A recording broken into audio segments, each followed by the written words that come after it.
Hello and welcome to Cinema Reels, the gambling movie podcast where we talk about which films are three trays in a backroom game of three-card brag and which are drawing completely dead. I'm SBC America's editor, Jessica Welman, and I am joined in person by my partners in crime, James Ross and John Cook. And today, feel like I'm going to regret this. We're going to be talking about Lock, Stock, and Two Smoking Barrels. And I'm going to go right on record now. I don't believe this is a gambling movie, but we will get to that later. This is where I have to do our quick asides before we dive in, guys. We're going to spoil this movie if you haven't seen it in the past 25 years since it's been out. So just be advised, now's the time to tune out if you don't want to know what happens in it. Also, we don't normally curse, but given how much these guys have been quoting the movie leading up to us hitting the record button, I feel like some curse words are going to be in here. So hide your children. Pretty much. There will definitely be curse words. There'll be a lot. Yeah. All right. Before we talk about the movie itself, opening question, what's your favorite thing about the East End of London? And I will defer to the home team in the room, John. The East End Cockney that was actually born in the sound of the Bow Bells. My favourite thing about the East End of London is the gangster reputation it has. And it's in this film as well. I mean, it's traditional gangsters from the 60s, the Krays. Oh, is that where the Krays? That's where the Krays were from. Okay. The Blind Beggar is around the corner from where I was born. Oh, I'll give you that one. There's still the bullet there's still the bullet in the bar, apparently. Yeah, from when Jack the Hat McVitie was shot. There's all the stories of bodies in concrete under the motorways and the flyovers and everything like that in London. Yeah. And then when the Olympic Games was in the East End of London, there you go. The Olympic Games was in the East End of London. You would, when they closed it down, they had a number of investigations of bodies that were found in the marshes. So I love that the recurring theme of these questions is that whatever I ask John, the answer will amount to, well, there was this criminal once. And whenever I ask James, the answers amount to, well, I've never been there. And that trend's not going to change right now. The East End of London, huh? You just never found time? So I'm from the north of England, from Manchester. And I do not have a love for London. Sorry for all the Londoners listening out there, or the one across from the table right now. fucking Northern Monkey. Fuck, Southern Fairy. So I never had the love of London. I've been a few times. I don't mind Notting Hill, but I don't think that's... No, that's West London. West London, yeah, so I'm more of a West kind of guy, if I had to pick somewhere. But the Krays, I didn't realise they were from the East End, so I'll give you that one. I do like the Kray twins. Right, okay. Did you know them personally? Yeah, best friends with them. Yeah? Oh, me and the Quality Street gang used to hang out with them. All right. James, I can at least commiserate with you on this. I actually have never been to London. I've had a layover in Heathrow, and that's as close to British soil as I've gotten. London's great for 2 to 3 days of a trip. But for me, apart from that, I wouldn't venture any further. I wouldn't venture any further east. I wouldn't really go North London. I think it's North London. Why wouldn't you go North London? I'm quite a... What do you think of North London? I've got this opinion that it's very rough and...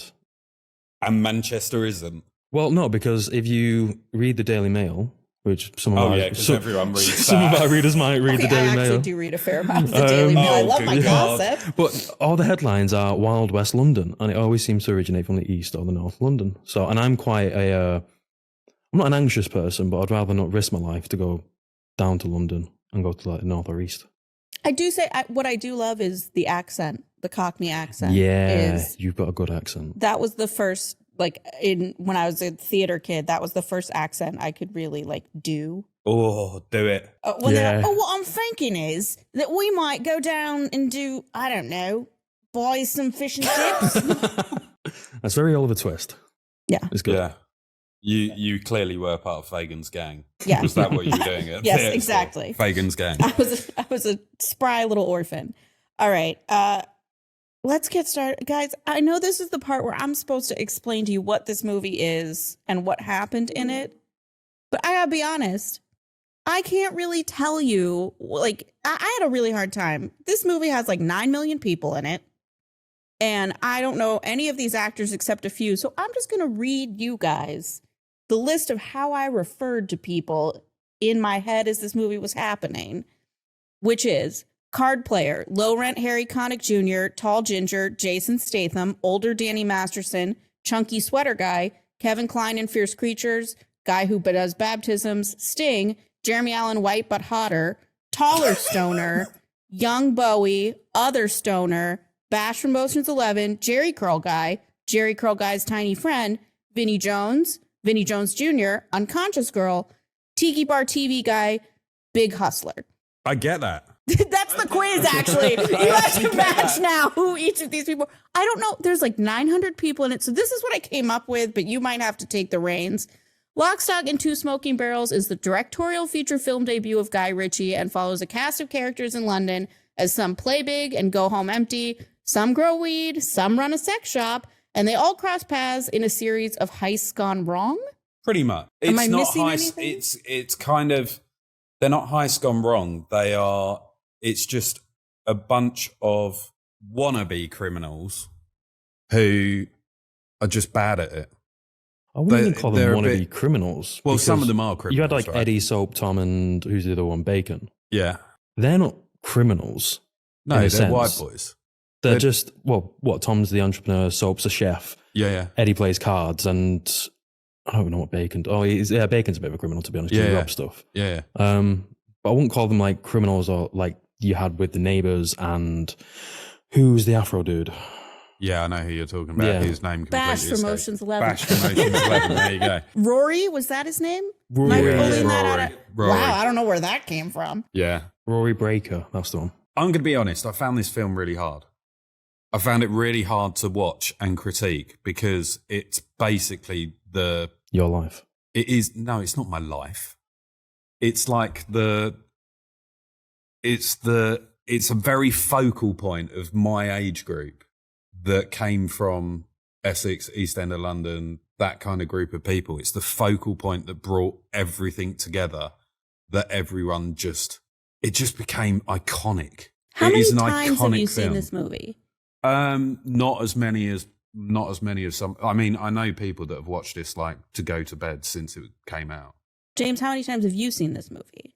We're reaching double figures. Yeah, I'm definitely in double 100%. figures. Okay, I've yet to see it before. I thought you were about to say, I'm yet to see it, which I was like, that was a really good explanation of everything. I wish I but- could say so. No, I remember it coming out like Blockbuster, and I think I was always like, oh, this is one I should watch, but it just, as someone who I deeply loathe Quentin Tarantino movies. The idea of like the British Tarantino, not exactly one that I'm eager to go and see. Yeah, but he's so good. I wouldn't say he's so good. Do you not think? I think early Guy Ritchie stuff is brilliant. And I think it got to, what's one with Charlie Hunnam when they had David Beckham in it about, is it Sword in the Stone or something like that? Yeah. That absolutely ruined any appeal for Guy Ritchie for me. And it was only, was talking before this, The Gentleman that actually got me back into him a little bit. but that film, it's not The Sword in the Stone. It is Is it King Arthur? King Arthur. King Arthur was a complete and utter sidestep for him. I mean, that was a joke of a film. Do you guys go see every guy? You're like, oh, a new Guy Ritchie movie's out. I no. gotta go. Yeah, I I kind of don't do. know. Okay. I have to see all Guy Ritchie movies because I think He's he's really not, good. no, he's not the driving appeal for me. I at can't all. tell you one that I remember, liked, cared about. I saw The Gentleman, and the costume design in it was wonderful. Yeah, Do a list of Guy Ritchie films. I can't. Let's do- Genuinely. let's Okay, Google. wait, no Googling. There's a quiz later. Oh, is the, Oh, okay. no. So was Snatch, was that a Guy Snatch Ritchie is film? Yes. a Guy Ritchie film. Layer Cake That's is a what Guy made him Ritchie famous film. in the US was Snatch. So I actually think Snatch is better than Lockstock. Yeah, 100%. Yeah. 100%. But Lockstock introduced that culture. I didn't realize this was his debut though. Yeah, Yeah, yeah, this yeah. I didn't is his realise. But it's first also one. Vinnie Jones's debut. He was brilliant in this. But why he was so brilliant in that is because Guy Ritchie basically turned around to him and went, look, what I want you to do is act like you did on a football pitch. Be an absolute thug, grab Dennis Wise's balls, but do it metaphorically in a film. But And the- he was great. Just for the people who don't know, Vinnie Jones used to play for Wimbledon. He was part of the Crazy Gang. Yeah. So that was in the 80s? Yeah, 80s. And there's a very famous picture of him grabbing Dennis Wise, Chelsea player's nuts in the penalty box, and that basically made him. Yeah. That one thing that he did. He was a very cheeky football player. That'll be our feature image for this on social media when we're promoting this podcast. Yeah, pretty much. Yeah. I'm about to blaspheme both of you. Okay. In the US, Snatch was a movie that I think was somewhat popular, but like honestly, in the US, he was just Mr. Madonna. Yeah. He was less known for being a film director than he was just being Madonna's but he was basically Mr. Madonna in the UK as well. It's not a US thing. That's what he became. His films came out, but he became famous because he was Madonna's partner. Okay. And then I think that appeal of him as a director was like, oh, let's get Madonna's husband to do this film. He's a cheeky cockney. Let's see what he can do. But anyway, I'm going to go back to the film because we've not spoken anything about it. Lock, Stock is, and we had this conversation the other day, right? It was either Lock, Stock or it was Train Spotting. Which one was the highest ranked film in the BFI? Which it was Train Spotting, right? Yeah, I don't even think Lock, Stock was on the list. Lock, Stock didn't even feature in this. But Lock, Stock is one of the most iconic British films because it not only did it set the culture for a generation of kids sort of my age who wanted to be seen as cool cockneys or mockneys, and this was not just an East End London thing. This was throughout the whole of the UK. It made its way into popular garage music. It made its way into sort of street culture. It made its way into talking in pubs. It made the old school Cockney rhyming slang that was kind of falling out of love within the East End. It reinvigorated that. Things like apples and pears, dog and bone, all of that shit.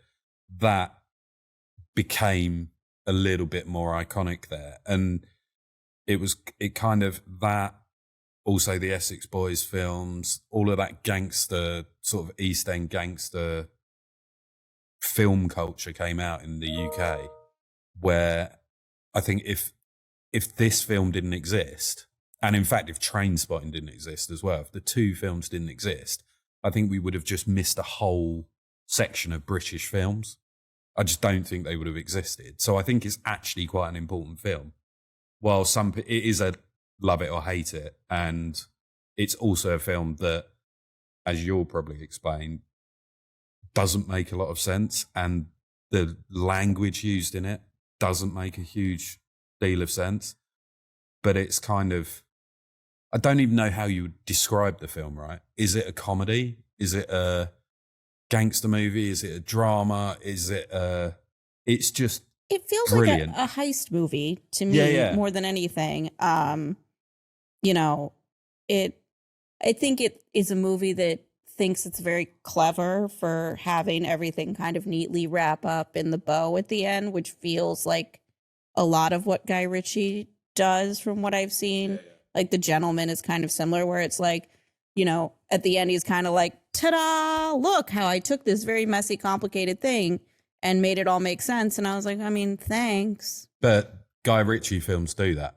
Yeah, that's his shtick, I assume. That is his thing. Make something ridiculously complicated and then, like you say, wrap it up in a nice bow at the end.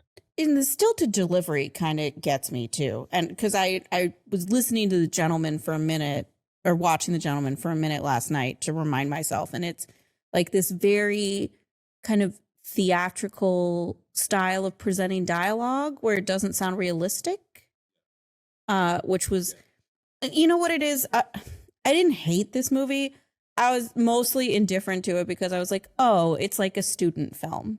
Oh, 100%. It's like all the student films I've had to watch where everyone's like, I'm going to do everything in the kitchen sink and every little gimmick and every little affectation because I've seen all my Tarantino movies and I want to be like Tarantino.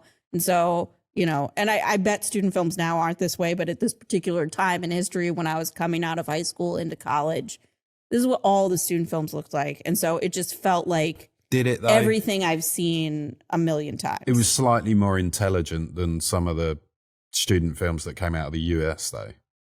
Like maybe American Pie.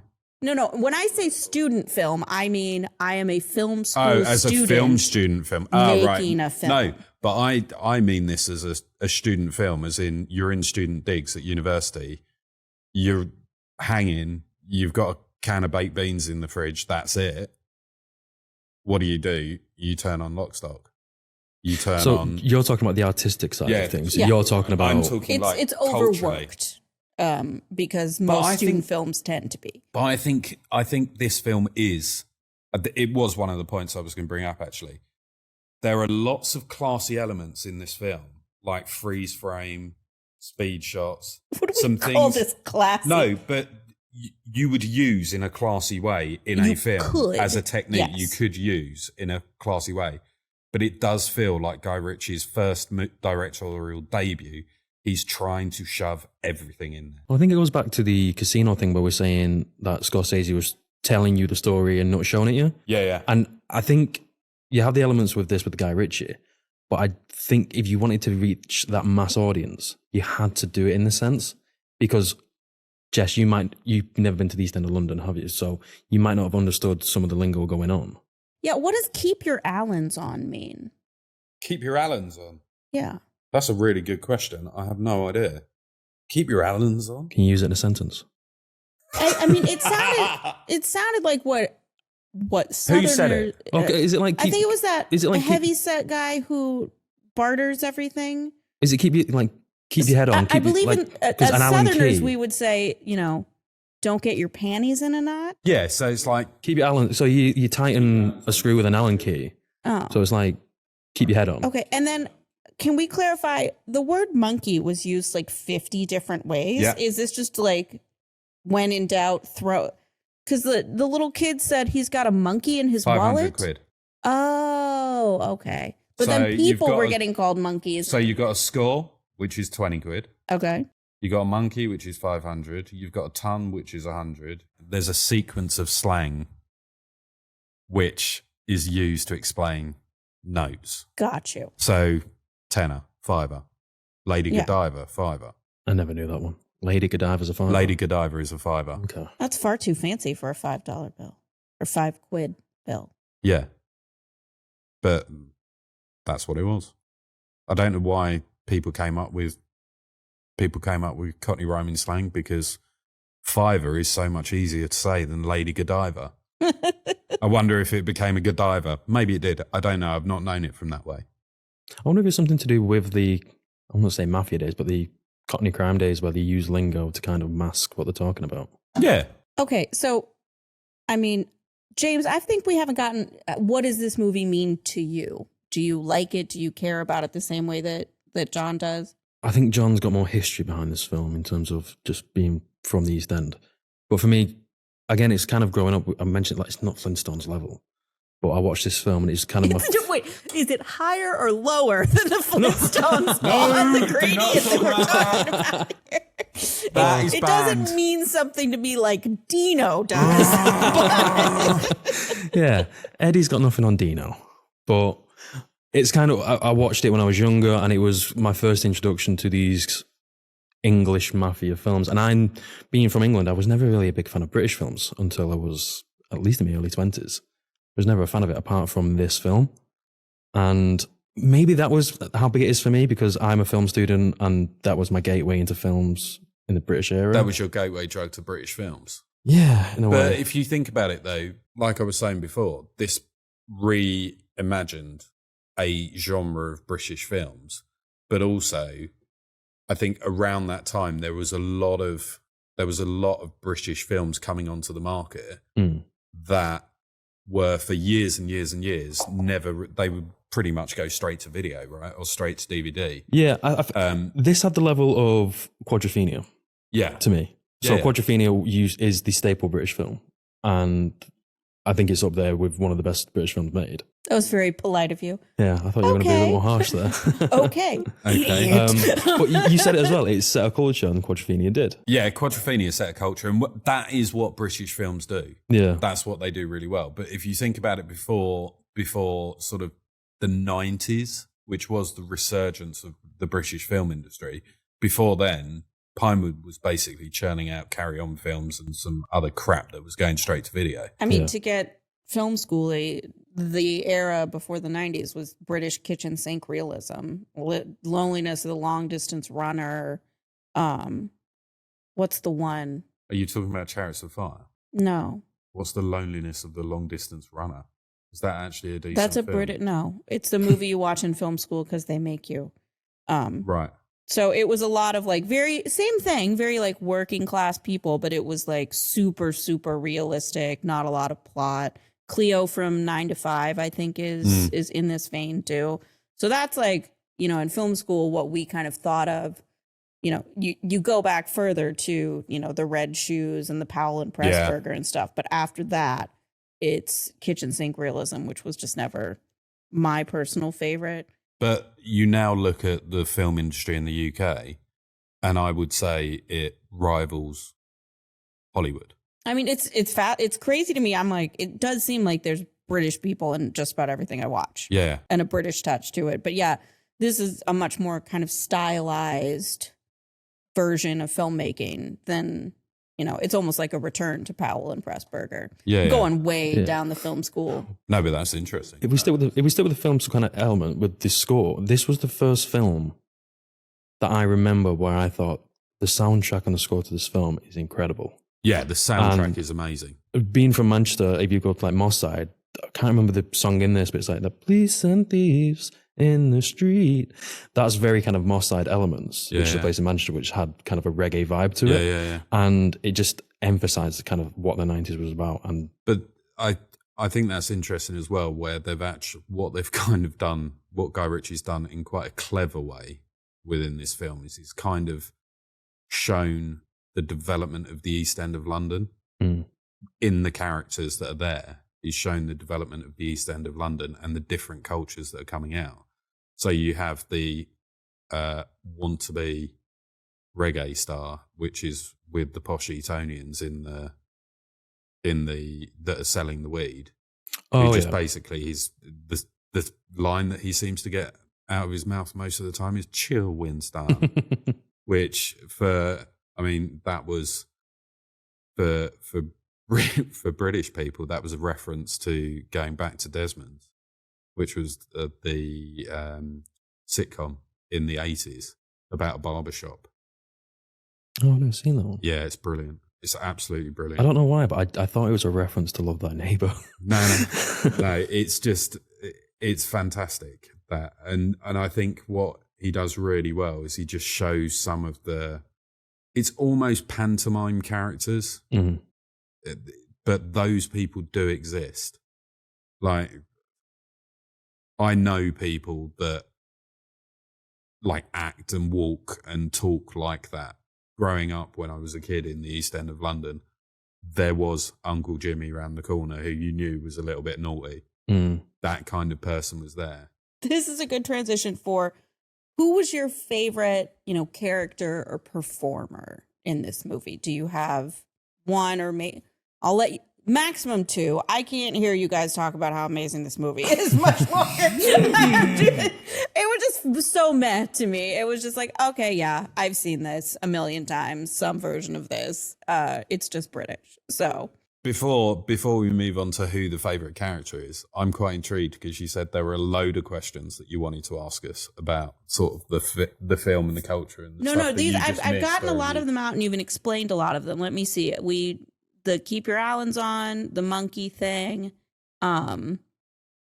This is less for you and more for our producer. Are we allowed to say dildo on this podcast? Yeah, we're fine saying dildo. It's part of the film. Yeah. Okay. Oh, this Samoa bar thing. Yeah. Are they called Samoa bars? No, I've never seen a Samoan bar. Do you know what a tiki bar is? I've seen a tiki bar. I know what a tiki bar is, yeah. Okay, I was like, is this just what British people call... You have Trader Vic's, which is a really famous tiki restaurant. in one of the, it's actually closed down now. It's been there since the 60s, and it's a really famous restaurant that all famous celebrities used to go to and so on. I took my son there for his 21st birthday party. I say birthday party, it was like the family dinner. And I've never seen a fishbowl so large of a Mai Tai in my life. I will never buy one again. It was like £100. But it took 6 people to drink it. And I hate Mai Tais. Oh, I love a Mai Tai. Give me a cocktail in a fruit vessel, and I will always be a happy camper. So I apologise for the sound quality of my microphone. I keep on moving away from it, apparently. Also, he's staring at us, both holding it in our hands, and has yet to... Yes, I'm lazy. has yet to get the memo. Okay. I was trying to be so subtle, just lift it to your mouth. James is going to have both. So, moving on to favourite character. I've got to say, this is the only person that I just genuinely, I think he's amazing. Dexter Fletcher. Which one's that? He's the chef. Oh, Low Rent Harry Connick Jr. Ah, that's who you explained as Low Rent Harry Connick Jr. Yeah. Oh, okay. Who's Harry Connick Jr.? He's a singer in the U.S. He's kind of like a crooner throwback to the old school, like think Michael Bublé kind of, but also in movies and very charming. So, film you would probably know him from. He was in Bugsy Malone. I love Bugsy Malone. Yeah, so now, see, that's the greatest British movie ever made. He was one of the I haven't watched it in so long, so I can't remember. He was one of the ringleaders. Okay. But he had loads of lines in that. And then he went on to create something called The Press Gang. And The Press Gang was like an 80s sort of 5 o'clock in the afternoon on a Sunday TV series that you kind of watched and just really enjoyed. It was about a load of students who were running a student newspaper. Oh, that's so fun. That was quite fun. And then he went on to direct things like, we spoke earlier on Elton John, and he also took over in Bohemian Rhapsody, the Elton John movie he took over in Bohemian Rhapsody. But my favourite film of his, and actually one of possibly my favourite films, because it's got the Pretenders music in it, is Sunshine on Leith, which is just an amazing film. It's actually shit, but it's an amazing film if you love the Pretenders. And interesting fact about Dexter Fletcher, every movie that he's ever directed, he has a cameo, and normally he's getting pissed. Okay, James. I'm not going to go into that level of detail. Is it 1 or 2 we can pick? Max 2. Max 2. So I'm going to say Vinnie Jones, because I'm actually not a massive fan of Vinnie Jones as an actor, but I feel like this performance, he kind of stole the show when he came on the screen every time. It was just hilarious. But I actually also like Lenny McLean as the governor. Yeah. I thought the big guy who works for Hatchet Harry. Oh, the baptism dude. Barry the Baptist, sorry, not the governor. Okay. Barry the Baptist, yeah. When he came on the screen, I think he epitomized a Cockney for me, which is why I really liked him. For me, he was just a Cockney for me. But he also, did you know he was a boxer? Well, an unlicensed boxer anyway. Yeah, you can tell by his face, really. That's not surprising at all. But he's kind of, sorry. I'm playing footsie under the table. First time we've seen each other and done this in person, and I'm playing footsie with James on the Gentlemen, table. get a room.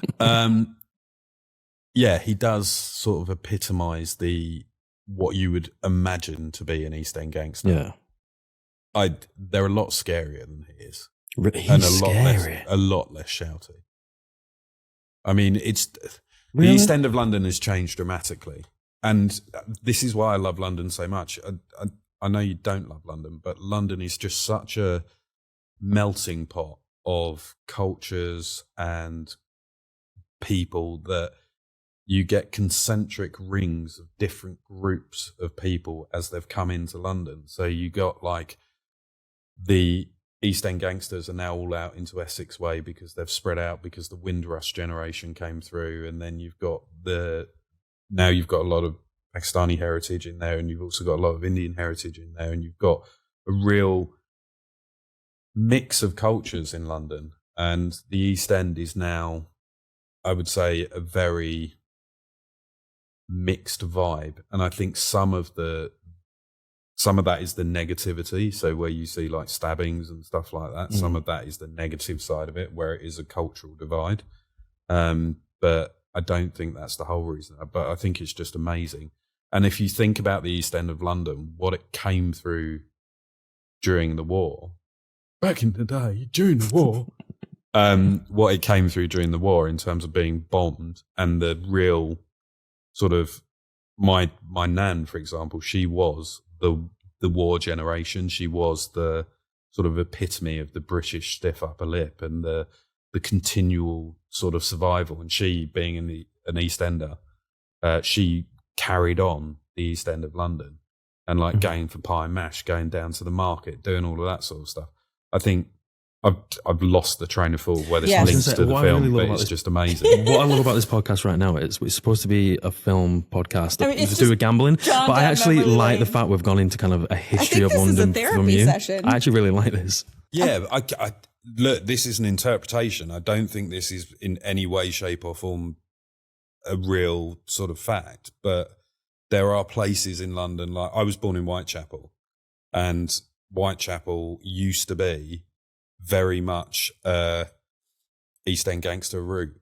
Now it is a real mix of cultures, and the market has got Bengali, it's got Somalian, it's got Pakistani, it's got Indian foods, it's got British So foods. how long's that market been there for? Because it was hundreds of years, isn't it? Outside of the Royal London, yeah. Like I mean, 16, the Royal London 1700s. Hospital, I think, was 1901. Well, the Royal London Hospital was part of the founding of the NHS, but it used to be, there was a private hospital there before. I spent a lot of my youth growing up around that hospital because my mum was a lecturer in nursing midwifery that was right behind the Royal London Hospital. And my father was ill. He would be in the Royal London Hospital as part of that. We are going really off track. And I was born there as well. But anyway, I'm going very I off hate track. to be... We could talk about this. Yeah, we can talk about this memory another lane time. trip, Sorry, dear listener. I'm gonna be the taskmaster because there's still We've many still got to talk things, about gambling here. for the 5 minutes that it was in. My favorite performer, it's gonna be cliche, but actually, like, I haven't really seen a ton of Jason Statham movies because that's just not my cup of tea. But when I have seen him, I was like, this is just a bald dude. And I finally saw the charm of Jason Statham in this movie where I was like, oh, he is actually kind of charming and scampish and funny. Yeah, Jason Statham is one of those actors where when you see sort of he actually acts in this. He doesn't do Jason Statham on screen. He actually acts in this, and he's quite good. But he's one of those actors that I just don't understand how he's now become part of the like billions and billions of dollars worth of movies. I genuinely don't like understand how he's become like the franchises. British version of Sylvester Stallone and Arnold Schwarzenegger. I mean, where the hell's that come from? Although, don't sleep on the Meg. That's a the fun Meg. one. Yeah, I can't watch that film. Second one's coming out. I'm ready. All right, the gambling in this. Okay, I'll do a quick fact check. I'd never heard of 3-card brag before. I didn't know it was a thing. I went and looked it up. It is like a game that is played. It started in Britain. It came over to America. I don't think ever really caught on. Essentially, it's like 3-card poker, except the best hand is 3 threes or 3 trays. The next best hand is 3 aces, then 3 of a kind, kings down to deuces, partial flushes, partial straights, and then, pairs and high cards. So it's a thing. It exists. Backroom games always have things that you need to be worried about, like somebody using a camera to peek at your cards or use like the telegraph wire to convey what, is what your opponents have. Here's a question. Would you back Ed the card player in a game? Yes. I would. Hands down, yes. Yeah, enjoy lighting your money on fire. No, but he was basically riled into that. Okay. I've been nice. I'm not being nice about this movie anymore because this was so fucking preposterous. I was okay. So I just told you what the best hands are, right? Which means a pair of 6s is not a good hand. No. But sometimes you Nor- play the player, not the You game. can't beat anything. You have 2 6s. At the end of the day, you have to turn over your hand, and that's what wins. So it's like, if you're ever playing poker with someone and mid-hand, they're like, I will give you $250,000 so you can keep playing this hand with me, the chances this person is bluffing is virtually non-existent.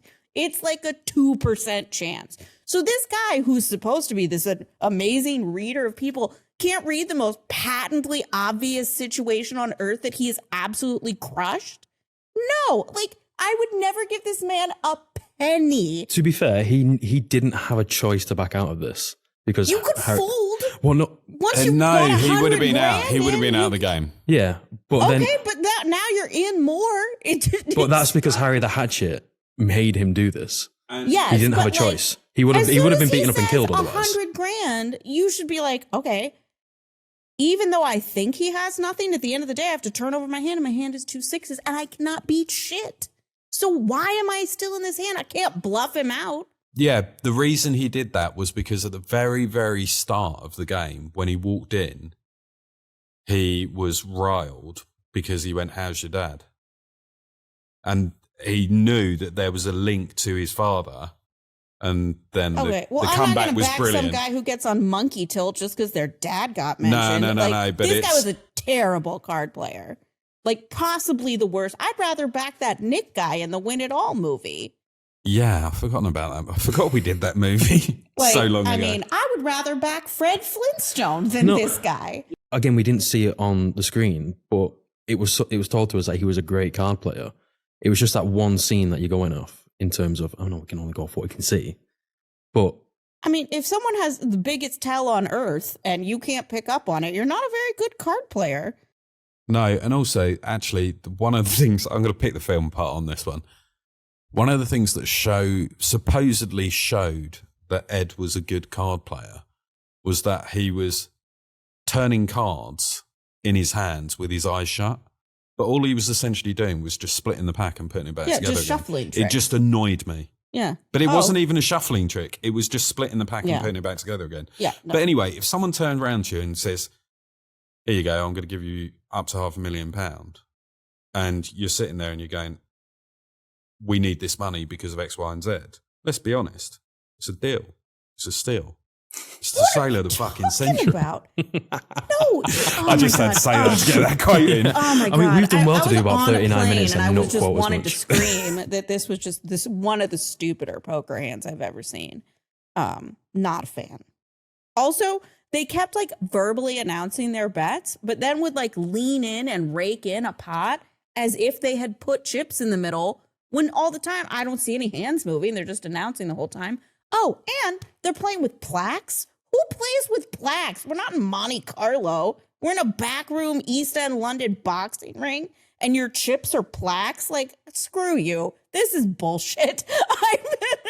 Yeah. I warned about cursing, but like, I was just like, not a fan of the movie to begin with. And then the only gambling scene was just me expecting to believe that this idiot was an accomplished card player was far too much to swallow. I think we need to move on and just have a conversation about whether this beats Yes. the Flintstones Viva, I do think Viva that Rock is best. Vegas, because if we don't and it doesn't beat that, I'm literally going to hang myself in this room. Well, I've left my soapbox for you that I just got off of. Yeah, exactly. All right, well, so John, I'm I just think- trying to get James to come on my side on this one. I think this will be the first time we actually agree on something since we Okay, started yeah. this. John, we know. Is it better than the Flintstones and Viva Rock Vegas? Yes. Miles better. But there's a caveat to this.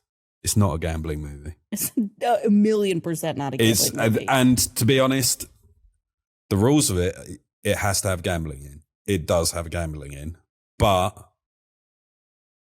it just played to. It's just amazing. It's just an ego film for a Cockney. If you ask me which one I needed to watch again, gun to my head, it would be the Flintstones in Viva Rock Vegas, because this was just, it was just all over the place. There's 900 million characters. I don't know any of their names. I don't know anything about any of them. I don't care what happens to them. But like, Sting's cool. Okay, I'll say mine. Please save this. I'll say mine. So, What would Dino do, James? What would Dino do? so yeah, okay. So, Lock, Stock's better. I'll say that straight off the bat. But did I enjoy it as much as the Flintstones? I actually enjoyed the Flintstones more. Oh my God. But when you come out of the film, There's a blood vessel popping out. Fuck you both. no, listen, I haven't finished.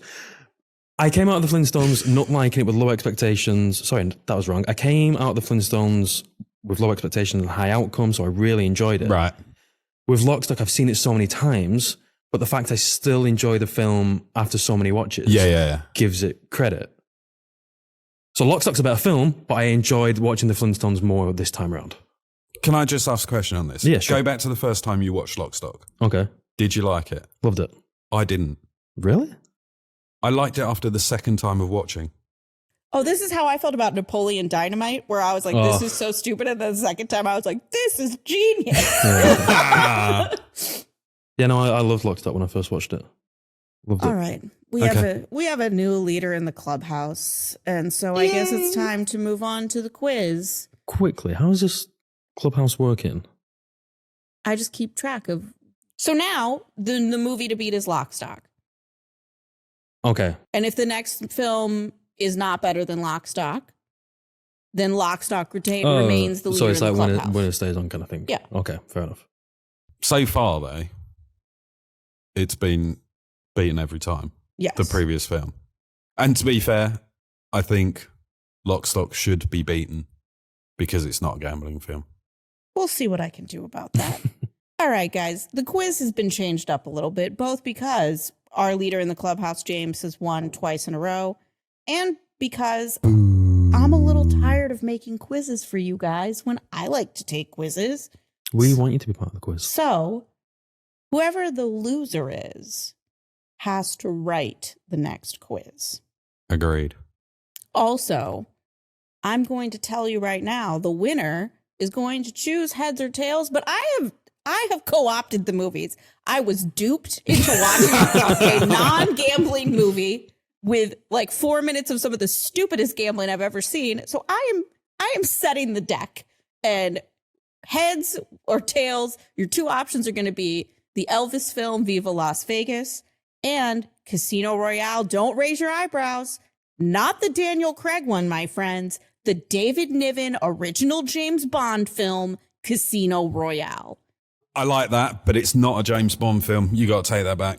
He's James Bond in it. Yeah, but it's not a James Bond film. We'll get to that. I've never seen James Bond. Never seen a James Bond film. Were you raised in a cage? No. Are you Amish? I think James is one of the he's actually come from one of the lost tribes, and he's lived on an island and not had any involvement with any human interaction throughout his whole life. And I think the only people, he was like a sparrow in a nest, a baby sparrow in a nest, whose parents went out to get the food and fed him, but he wasn't allowed to leave. Where are you going with this? I just think you're very sheltered. This insult, by the way, is the guy who has beaten you twice now in pop culture quizzes. Folks, it's quiz time. And what I've also changed is that I'm not sure the dynamic, given we're all in the same room. So I've eliminated multiple choice. Boo. Yeah, I don't like that. That's right. We're up in the ante on this, keeping those gambling puns going. See, multiple choice gave us the chance to kind of Gamble, yeah. I know what I really should have done is brought two whiteboards and had you write your answers and show them at the same time. But because that really works on audio. We'll save that up for Barcelona. Okay.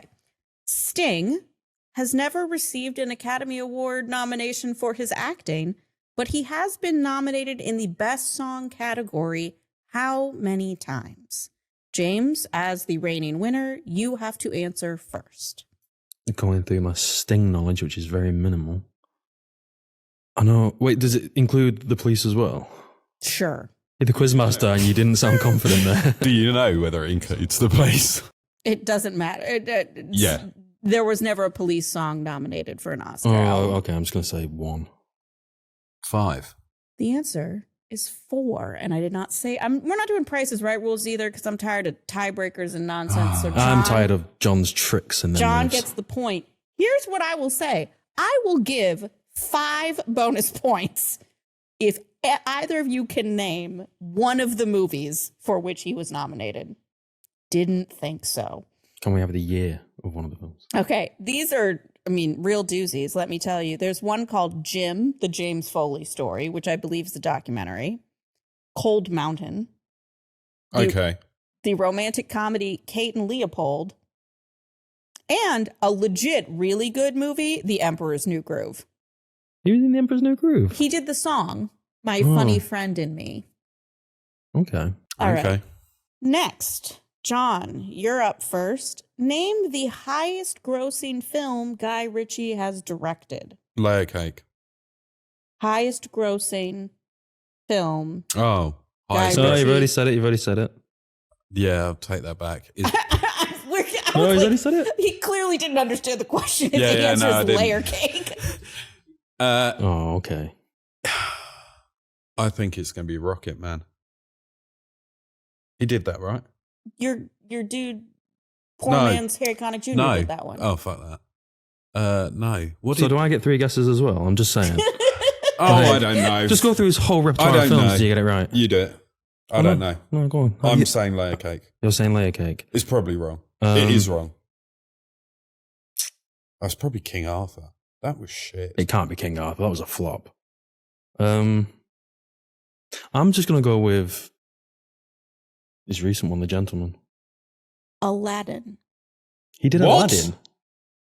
As in the recent Aladdin one The with... live action remake of Aladdin. Guy Ritchie did the live action Also, remake neither of of the Aladdin. Sherlock Holmes movies came to mind for you guys. Those made boatloads of money too. Oh, yeah. Robert Downey Jr. I totally forgot that he did them. Recall, producer Molly, can we please cue up the part of the podcast when I said He's when not- Guy no, Ritchie he's not has the a driving new appeal movie? for me. Oh, That's we all. make a point to go and see it. They said we watch all of them. We said. I have to see all Guy Ritchie movies because I think he's really good. Actually, I said I didn't. I said I didn't. John did. No, John I did, do, not me. but I just can't remember them. Okay. I've seen Aladdin. I've seen both of the Sherlocks. I've seen Layer Cake. I've seen all of them. Including the Hobbs and Shaw spinoff, how many Fast and the Furious films has Jason Statham appeared in? Oh. James. So he wasn't in... Let me run through this in my head. So he wasn't in the first one. He wasn't in the second. He wasn't in Tokyo Drift. I'm going to say 4. Are we saying the ones that have been released? Yes. So not the second series. Hobbs and Shaw. Including Hobbs and Shaw, you say? The question said including Oh, I Hobbs thought you and said Shaw. excluding Hobbs and Shaw. So you mean 5 then? Yeah, please. Not the second half of 10. Not the second half. Because it's not out yet, is it? Right. I think it is 5. The answer is 6. 5, 6, 7, 8, 9, 10, and Hobbs and Shaw. Prior to his film debut in Lock, Stock, and Two Smoking Barrels, Vinnie Jones was a successful footballer. How many times has he been sent off in his That's a career? good question. John. Do you know Also, this, don't you? No. Aren't we proud of Jess for coming up with a very specific That is a football great question. I was like very proud of myself to come up And with I'm this. really proud of you for saying football and not soccer. Yeah, it's soccer, but how many times has he been sent off, John? He played for England as well, didn't he? Wales? Oh, was he Wales? Was he Wales? Oh, no. Oh, did This he... is not collaborative. One player to a Yeah, hand, is this please. club or overall? Lifetime. Lifetime. I'm pretty sure he played for Wales. Okay. Oh, it's got to be big. Or was he just one of those yellow card wonders? Like naughty until he got a yellow card. So I'm not going to respond to you until you answer. See, you guys are like taking this quiz together. We can't be in the same room doing this anymore. Because I've got a theory around this. It might... Do you want to answer yours first before I continue? Go on. Give me something. No! I'm going to say 37. 37? That's such a shit answer, that. 37? Okay, so Oh think my about... God, think- I'm going to make Molly, give us a soundboard. Just think about all the highlights you'd ever see from the Crazy Gang and the era that they were in the 80s. The challenges that went flying in, a lot of them got away with it. I think that's very high. So I think actually the number might be relatively low to what we think. See, I think he was a yellow card wonder. I've said 37 just because he is just basically. So I actually think he's been sent off about 8 or 9 times. I don't think it's that many. Really? So what's your answer? I would say 9. The answer is 12. See, it's not that high. But I want the sound clip of James going, 37?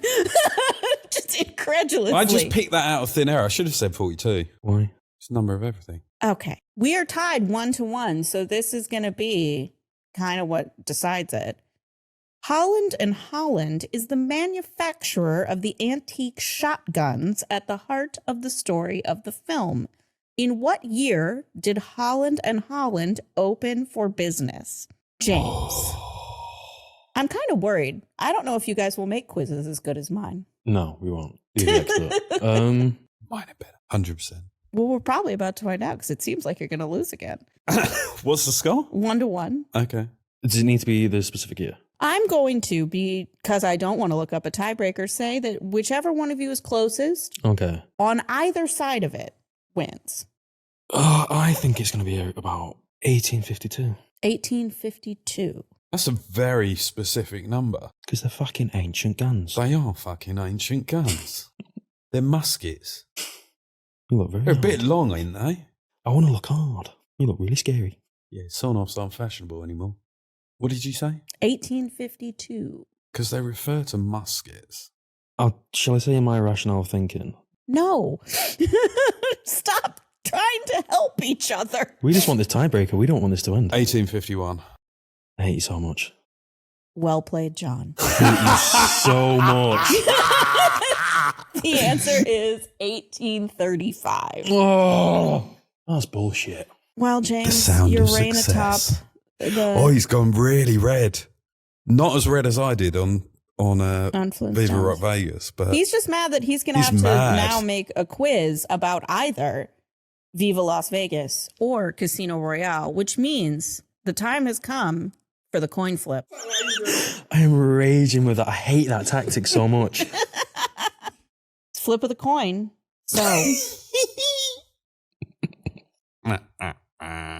all right. we're going to go Viva Las Vegas is going to be heads. Okay. Let's see.